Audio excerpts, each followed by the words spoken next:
आइए गीता के जो महात्म है उसके 2 श्लोकों को अध्ययन करते हैं। पहला श्लोक है, सर्वोपनिषदो गावो दोग्धा गोपाल नंदना पार्थो वत्सः सुधीर भोक्ता दुग्धम गीतामृतम महम्। इस गीता के बारे में कहा गया क्या कि सर्वोपनिषदो गावो, कि जो हमारे उपनिषद हैं सभी उपनिषद क्या हैं? गावो, सभी उपनिषद गाय हैं।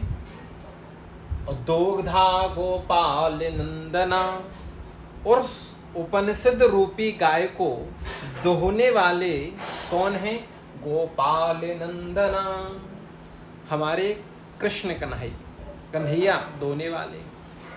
और इनका पालन ही ऐसी ब्रज भूमि में हुआ है नंद बाबा के यहाँ, जहाँ उनके पास 9 लाख गैया थी, तो दोने में तो चतुर होंगे।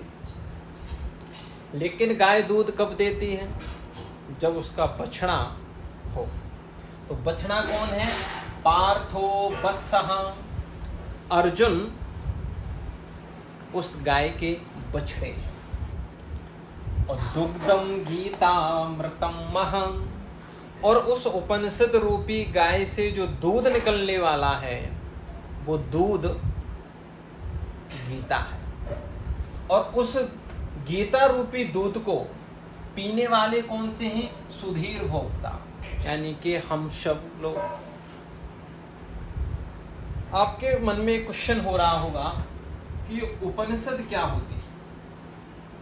ये उपनिषद हैं, ये उपनिषद हमारे जो वैदिक शास्त्र हैं उनकी व्याख्या करने के लिए वैसे तो उपनिषदों की संख्या 108 बताई गई है।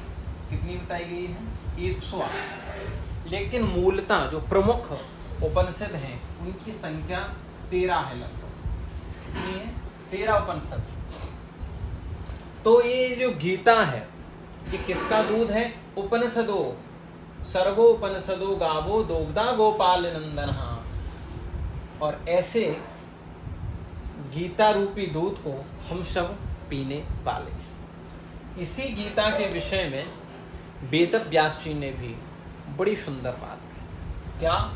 कि गीता सुगीता कर्तव्यः, गीता सुगीता कर्तव्या किमन्यै शास्त्र विस्तरै या स्वयं पद्मनाभस्य मुख पद्माद विनिसृता।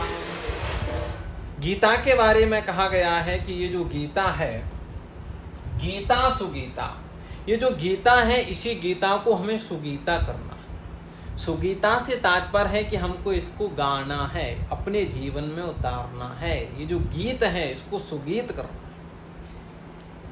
और किमन्य ही शास्त्र विस्तरै, और कहा गया कि इस गीता को हम अपने जीवन में अपना लें, अपने जीवन में उतार लें, इसको गीता को हम सुगीता कर लें, तो फिर और शास्त्र पढ़ने की क्या आवश्यकता है?